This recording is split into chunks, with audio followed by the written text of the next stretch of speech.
সকাল সকাল ঘুম থেকে উঠে রান্নাবান্না লেগে গেলাম, কারণ বাচ্চাদেরকে স্কুলে পাঠাতে হবে, বাচ্চাদের টিফিন রেডি করতে হবে। তো তিনজনের জন্য তিনটা টিফিন বাটি নিলাম, বড়টা, মেজোটা আর ছোটোটার জন্য তিন সাইজের তিনটা টিফিন বাটি নিয়েছি। খুব সুন্দর, তাই না?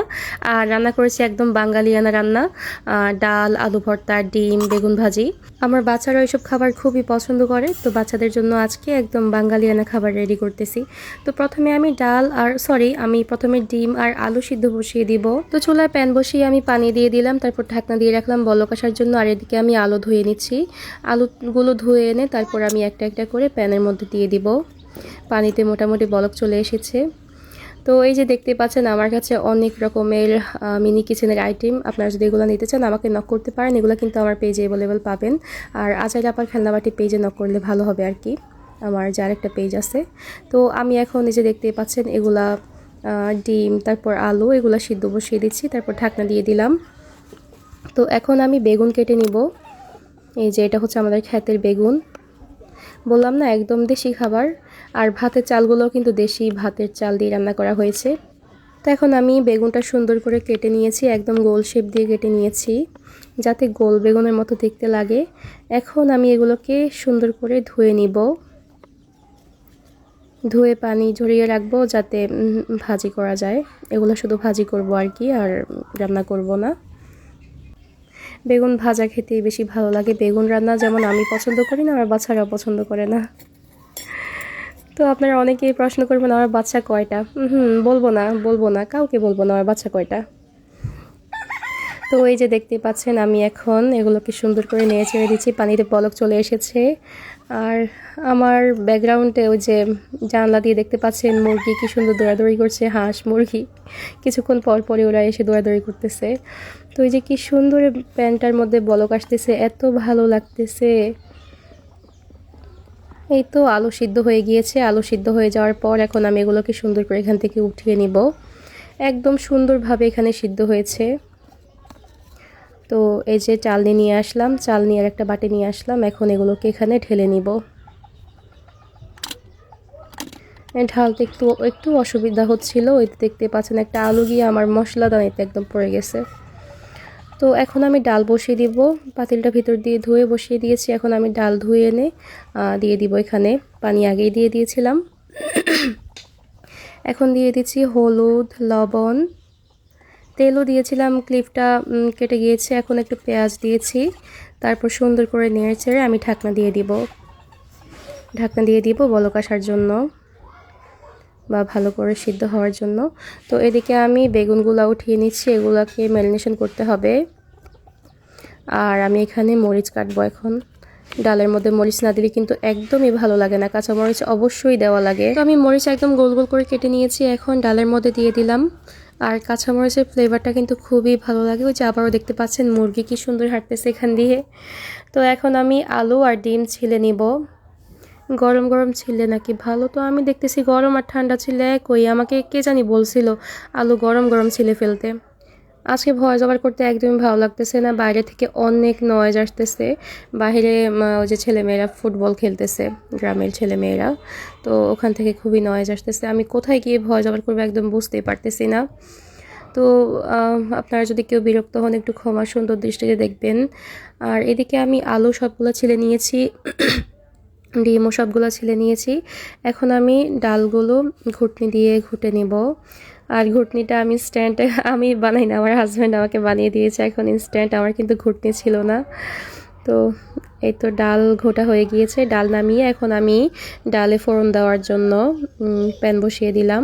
তো প্যান বসিয়ে এখন আমি দিয়ে দিলাম পরিমাণ মতো তেল দিয়ে তারপর এখানে দিয়ে দিব পেঁয়াজগুলোকে ব্রাউন কালার করে ভেজে নিতে হবে। পেঁয়াজ আরেকটু ছোট করে কাটা উচিত ছিল। এখন এগুলোকে খুব সুন্দর করে আমি ভেজে নিব। বলছিলাম না এত পরিমাণে নয়েজ আসতেছে, আমার খুবই বিরক্ত লাগতেছে এখন ভয়েস ওভার করতে। মানে বাচ্চারা খুবই চিল্লাচিল্লি করতেছে বাহিরে, কি একটা অবস্থা। তো এই তো ব্রাউন কালার হয়ে যাওয়ার পর আমি আবার ডালের মধ্যে ওই যে ফোড়নের মধ্যে একটু মরিচ দেই, গুঁড়া মরিচ দেই, ঘ্রাণটা এত ভালো আসে। এই যে দেখেন শুধু ডালের কালারটা না একদম খুবই ভালো লাগে, আর ঘ্রাণটাও খুবই ভালো আসে। এই যে দেখেন কালারটা কি সুন্দর আসছে। তো ডাল রান্না করা হয়ে গিয়েছে, এখন আমি আবার প্যান বসিয়ে দিব বেগুন ভাজার জন্য। বেগুন ভাজবো আর হচ্ছে ডিমগুলো ভাজতে হবে। তো বেগুন ভাজার জন্য আমি এদিকে বেগুন ম্যারিনেশন করে নিচ্ছি। একদম ছোট প্লেটে নিয়ে ফেলছি। এখন আমার ম্যারিনেশন করতে মানে মাখামাখি করতে একটু ঝামেলা হচ্ছে। দেখেন পড়ে গেছে ডালের মধ্যে একটা, কেমনটা লাগে বলেন তো। এখন আমি এগুলোকে খুব সুন্দর করে প্যানের মধ্যে দিয়ে দিচ্ছি, গরম তেলে ছেড়ে এগুলোকে মচমচে করে ভেজে নিব। না একদম মচমচে করব না, বেশি মচমচে করলে আবার ভালো লাগে না, পোড়া পোড়া গন্ধ আসে। তো এগুলোকে আমি এখন সুন্দর করে ভেজে নিব। তো আপনারা যারা যারা আমার এই ভিডিওটা দেখতেছেন তারা সবাই প্লিজ এই পর্যন্ত যদি দেখে থাকেন তাহলে আমি কখনো আপনাদের কাছ থেকে ভিডিও শেয়ার করতে বলি না, বা আমি এগুলো কাউকে বলিও না ফলো করতে, শেয়ার করতে। আমার পেজের অবস্থা এতটাই খারাপ, আমার ড্যাশবোর্ড একদম লাল হয়ে গিয়েছে। আমি বোঝাতে পারবো না আমার পেজের অবস্থা কেমন যাইতেছে। আমার প্রত্যেকটা ভিডিও, এই যে এই 2-3টা সপ্তাহ আমার একটা ভিডিও ভাইরাল হয়নি, এমনকি তেমন ভিউ আসেনি। আপনারা প্লিজ একটু শেয়ার বা ফলো করে যাবেন, বা লাইক দিয়ে যাবেন, বা একটু কমেন্ট করবেন প্লিজ। আমাকে আজকের মতো একটু সাপোর্ট করেন। আমি কখনো বলি না, আমার কাছে এগুলো কেমন জানি, এগুলো অনেকে বলে না যে ভিডিও শেয়ার করে দিবেন, এগুলো আমার কাছে কেমন জানি লাগে বলতে। তো আজকে প্রথম বললাম একটু সাপোর্ট করে যাবেন প্লিজ। তো এই তো আমার বেগুন ভাজা হয়ে গিয়েছে, আর আমি এখন ডিম ভেজে নিব। তো ডিমগুলোকে ছেড়ে দিলাম। তারপর এখন আমি দিয়ে দিলাম হলুদের গুঁড়া, আর হচ্ছে লবণ তো দিব না, এখানে হলুদের গুঁড়া দিয়ে ভেজে নিয়েছি আর কি। তো ডিমগুলোকে নেড়ে চেড়ে ভেজে নিচ্ছি। আগুনের হিটটা তো কম লাগতেছে কেন হঠাৎ করে? ডিম ভাজা হবে একদম চনচন করে ভাজা হবে তা না, একদম মানে একদম স্লোলি ভাজা হচ্ছে। এগুলা ভাজতে দেখি অনেক সময় লাগতেছে। তো এগুলো আস্তে আস্তে ভাজা হোক। এই তো মোটামুটি ভাজা হয়ে গিয়েছে। আবারও মুরগিগুলো এসে দৌড়াদৌড়ি করতেছে। হাঁস মুরগি একসাথে কিভাবে খেলা করে ভাই, আমি এটাই বুঝি না। আমাদের হাঁস আর মুরগি একসাথে মানে ওরা একসাথে জীবনযাপন করে কিভাবে বুঝি না। তো এই যে আমি এখন নামিয়ে ফেললাম, ডিম নামিয়ে নিয়ে আসলাম। এখন আমি টিফিন বাটিতে খাবার সার্ভ করব। বললাম না বাচ্চাদের খাবার রেডি করব টিফিন বাটিতে। এখন আমি একটা একটা করে খাবার রেডি করে নিব। তো আমি প্রথমে বড় টিফিন বাটিটা নিয়েছি। আমি কি বলবো, এই ভিডিও করতে গিয়ে না আমার বড় টিফিন বাটিতে না ভিডিওটা কিভাবে জানি স্কিপ হয়ে গেছে, পজ হয়ে গেছে, ভিডিও হয় নাই। আমার না এত খারাপ লাগছে। বড় টিফিন বাটিতে খুব সুন্দরভাবে আমি খাবারটা বেড়ে নিছিলাম। এখন কেমন লাগে বলেন তো, মানে বড় টিফিন বাটির ভিডিওটা উঠে নাই। তো আমি এখন এই ছোটো যে ওই দুইটাতে বেড়ে নিচ্ছি। আবার ওগুলোতে তো বাড়ছি, মানে ওটার ভিডিওটা উঠে নাই। এত খারাপ লাগতেছে, এত কষ্ট করে ভিডিও যদি পজ হয়ে যায় কেমন লাগে বলেন তো। তো এই তো মেজোটার জন্য বাড়া হয়ে গিয়েছে, 3টা বাচ্চার জন্য আমি টিফিন রেডি করতেছি। কি সুন্দর তাই না?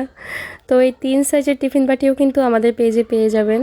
এগুলো কিন্তু আমাদের কাছে অ্যাভেলেবেল আছে, আপনারা চাইলে নিতে পারেন আপনাদের বাচ্চার খাবার পাঠানোর জন্য স্কুলে। খুব সুন্দর তাই না? তো আমি এখন আমার ছোট্ট বাচ্চার জন্য খাবার রেডি করে নিচ্ছি। ছোট্ট বাচ্চার বাটি হচ্ছে 3টা। তো এই একসাথে দেওয়া লাগছে একটা বাটিতে, আর বাকি 2টাতে ভাত আর ডাল দিয়েছি। এই যে দেখতে পাচ্ছেন কি সুন্দর তাই না? আমার কাছে তো এত কিউট লাগতেছে কি বলবো। তো এই তো 3টা টিফিন বাটি রেডি করা হয়ে গিয়েছে। তো আজকের ভিডিওটা কেমন লেগেছে অবশ্যই কমেন্টে জানাবেন। ভিডিওটা ভালো লাগলে আমার পেজটা ফলো দিয়ে আমার পাশেই থাকবেন। আল্লাহ হাফেজ।